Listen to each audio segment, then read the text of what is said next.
All right, let's take a look at that. So this will be first lap. Make sure that you're really getting a run out of the pit road because it's pretty close. Like you need as much speed as you can get coming to the line. So really gun it. Like don't dilly dally getting off of pit road. You need all of the run that you can get. Okay, so what we're going to be doing here is just full throttling the out lap 3 and 4. What I like to do is try to put my lefts on this seam right here and give my car a little bit of a leftward pitch so that when I enter the corner, this little bump right here doesn't kill me.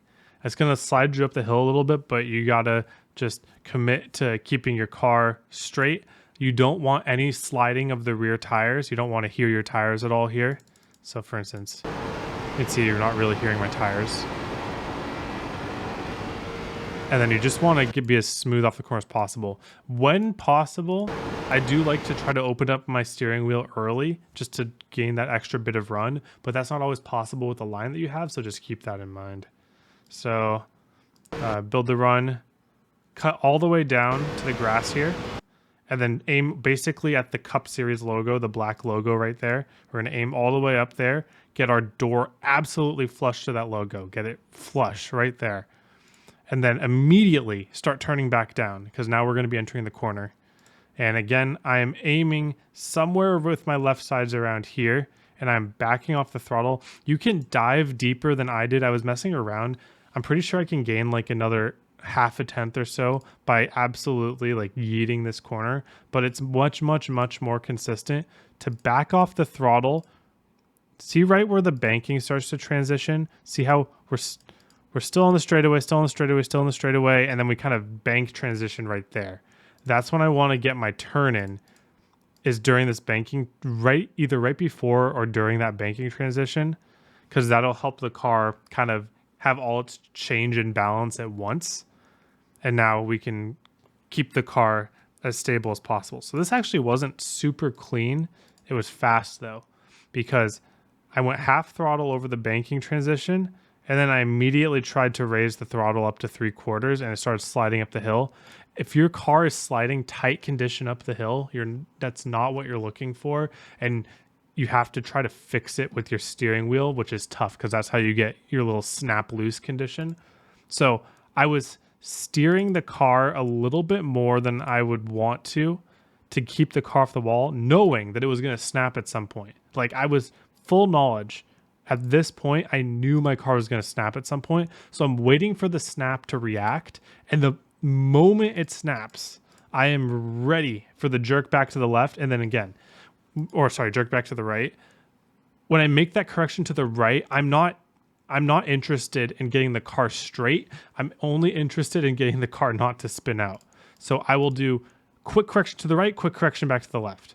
And you see that keeps the car kind of neutral instead of keeping it straight. And the rest of the corner, I was able to drive off from there. You won't have to deal with this that I did unless you overcook the corner a little bit.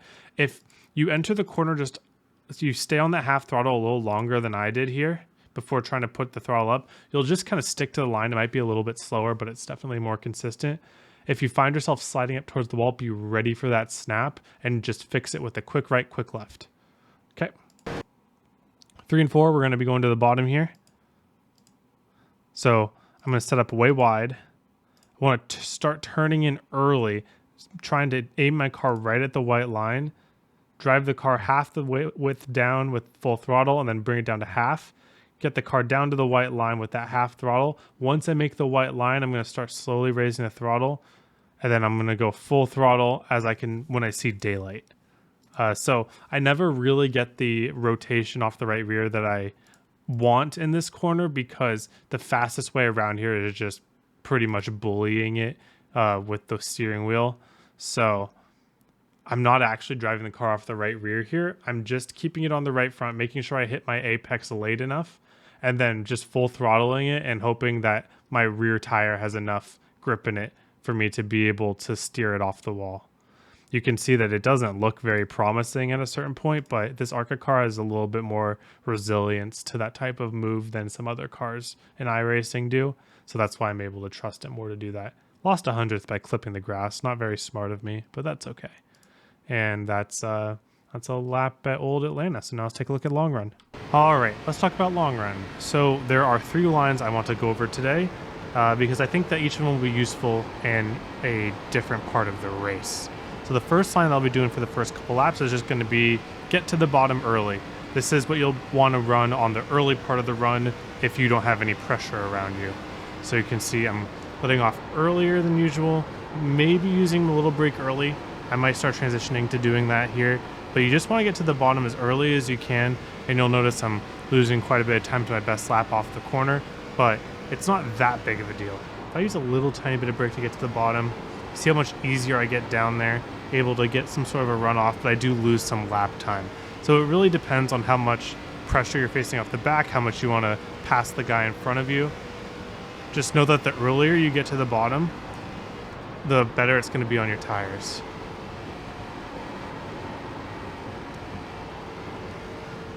Getting loose off the corner is not a bad thing. I was wheeling it a little bit, probably a little more than I would like to, but that wasn't necessarily a bad thing.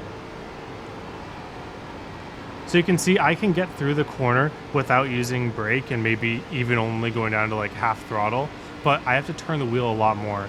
So if given an opportunity, I want to avoid that. So let's see, let me show you one more time. I'm gonna go half throttle here.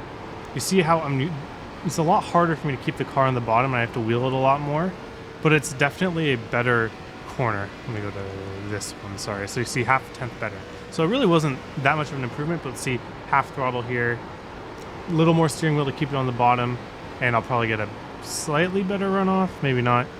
So it really wasn't even that good. So using a little brake on entry is really good. Okay, so we get later in the run, the car will not like getting down early. So what we do is we late apex it. So we bring it all the way down super late, try to go for that straight line exit. You see that run that I get back on there? It doesn't work super well in early run because you can really stick the bottom pretty well in early run. But on middle run, getting down here on exit is really good. Probably lap 15 onward. And then as we get towards the end of the run, we start using the top. This will probably be within the last 10 laps of the race. It should be pretty straightforward even with old tires. You see how I am actually gaining a bit of time here. You want to let go of the throttle to half or wherever you need to for how worn your tires are. Make sure that you are looking at where you want to go and not at the wall. And the goal here is to never have your car in a position where it's sliding up to the wall. So we want to back off enough at the beginning of the corner to where when we enter the corner, we're not actually sliding up the track.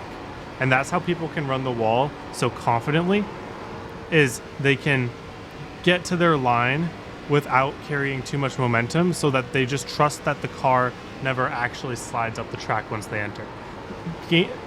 Giving up a little bit on entry when you're ripping the top is a very underrated technique. People kind of think that the whole point of the top is to carry your momentum, but that's only half the story. The real purpose of the top is to get back on the throttle as soon as possible. Oh, you see there? So actually, that was a great teaching point because you saw when I got back on the throttle, my car actually was sliding up the track instead of staying where it was supposed to.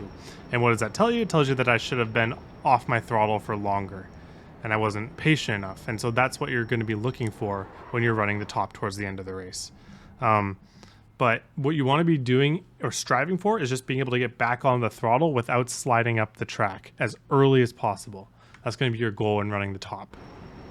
Let's see here. So yeah, 96, 96. You see that it was pretty even tire wear. When you are turning your wheel too much in the corners, when you're not getting down early enough or working too hard to keep the car on the bottom, that's when the right front's going to start wearing. And if you start running the top too much, that also really heats up both your right side tires and makes everything a lot harder for you. So just save that either for little spurts when you want to get track position, make some passes, get some runs on people, but never really too much. Some people will commit to the top for the whole race and they'll pay for it at the end. All right. Thank you all for watching. Hope you have a wonderful day and hope to see you all on the track.